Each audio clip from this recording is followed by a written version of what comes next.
Welcome back to the Survival Gardener Minute. I'm David the Good, and today's question was on my video, The Secret to Florida Gardening No One is Telling You.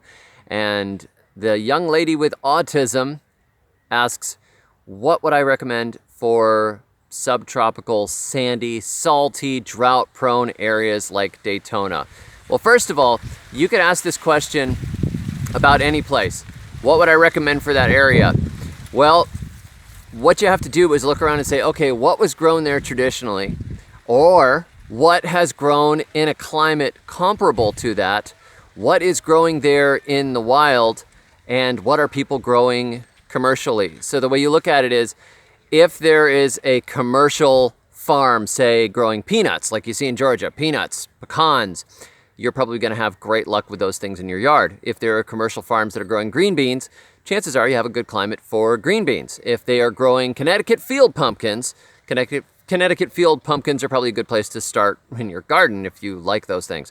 So when I look around first, when I wrote the book Totally Crazy Easy Florida Gardening, what I did was, as I looked for climates that were similar to Florida, I looked at what grew well in my own gardens in Florida, and then I based my gardening recommendations on what grew well. I made those the keystone crops for your garden, so you're going to have success if you plant these things. But more specifically, let's just take a look at the Daytona area. Well, yes, drought prone, poor soil, sandy, but I've been along the beach there, and there are a lot of prickly pear cactus. Okay, so we know that there are varieties of prickly pear cactus that are good edibles. I would plant some of those. Now, obviously, you're probably not going to want to live on them, but since I know more about Florida gardening than to just eat prickly pears, I would throw some of those in, but I would also grow plants that can take that environment. So you could probably grow cocoa plums for a hedge, very nice. Suriname cherries are very nice for a hedge. I know that mulberries will grow all over the state of Florida, so there's a few trees there. Japanese persimmons will grow well there. You can grow starfruit there quite well. Very easy to grow tree. You can get away with mangoes if you're closer to the ocean, but if you're more than about 25 miles in, it gets a little harder. For vegetable gardens, your African, Asian yams, Dioscorea species, greater yam, the winged yam. You can get Name yams from Publix, and those will grow really well in a garden there. Cassava grows really well under drought-prone conditions like there, even in bad sand. So those are good. Okra grows pretty well. You can also grow all kinds of green beans, but the best green beans I've found for Florida are the snake beans, which are those really long ones. Sometimes they're called yard-long beans or Asian beans or noodle beans. Really long bean, really vigorous. You give them a little head start and they run. The Seminole Pumpkin grows well all over Florida.